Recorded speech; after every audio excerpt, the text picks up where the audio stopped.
حجابت۔ کعبۃ اللہ اور مسجد حرام کی تعمیر اور تزئین کی طرف کوئی توجہ نہیں دی جاتی تھی، حالانکہ صورتحال کے پیش نظر اس چیز کی تو بہت زیادہ ضرورت تھی اور وہ اولین توجہ کا تقاضا کرتی تھی، تاکہ وقت پر مسجد اور کعبہ کی صفائی اور مرمت ہوتی رہے اور دیکھ بھال کے لیے جو ضروری امور ہیں ان کی طرف باقاعدہ توجہ رہے۔ چنانچہ اس مقصد کے لیے ایک نظام وضع کیا گیا ہے جسے حجابہ کہتے ہیں۔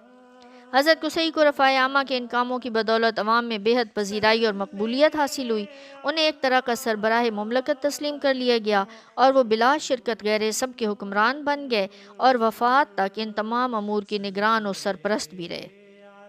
کہا جاتا ہے کہ حضرت قصی کعب کی اولاد میں پہلے شخص تھے جو حکومت کے سربراہ بنے اور ان کی قوم نے مکمل طور پر انہیں اپنی اطاعت کا یقین دلایا۔ چنانچہ حجابہ، سقایہ، رفادہ، ندوہ اور لواء یعنی جنگ کے جھنڈے لہرانے کے تمام انتظامات بھی انہی کے ہاتھ میں تھے اور اس طرح انہوں نے مکہ میں مکمل شرف اور اقتدار حاصل کر لیا۔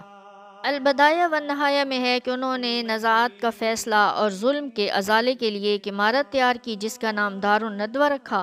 جب بھی کوئی مقدمہ پیش ہوتا تمام قبیلوں کے سردار اکٹھے ہو جاتے، باہم مشورہ کرتے اور فیصلہ دیتے۔ جنگ کے لیے جھنڈا یہیں سے لہرایا جاتا اور نکاح بھی یہیں کیا جاتا تھا۔ شراب کی لت بہت بری ہے، پورے عرب جو تھا وہ اس کی زد میں آ چکا تھا اور جو یہ اعلانیہ محفلیں جماتے تھے اور خم لنڈھاتے اور جام گردش میں لاتے اور جب دور چلتے تو اخلاق و ناموس کی دھجیاں اڑائی جاتی، فضائیں سائیں سائیں کرنے لگتیں اور نوجوانوں کی مستی خرمستی میں بدل جاتی۔ قصی نے اس آتش سیال کی تباہ کاریوں کو بھانپ لیا۔ انہوں نے اپنی اولاد کو سختی سے منع کر دیا وہ اس منحوس بلا کے سائے سے بھی بچیں اور اس سے کلیتاً پرہیز کریں۔ انسانیت اور اخلاق کی بقا اسی میں ہے۔ ان کی نصیحتیں آب زر سے لکھنے کے قابل ہیں۔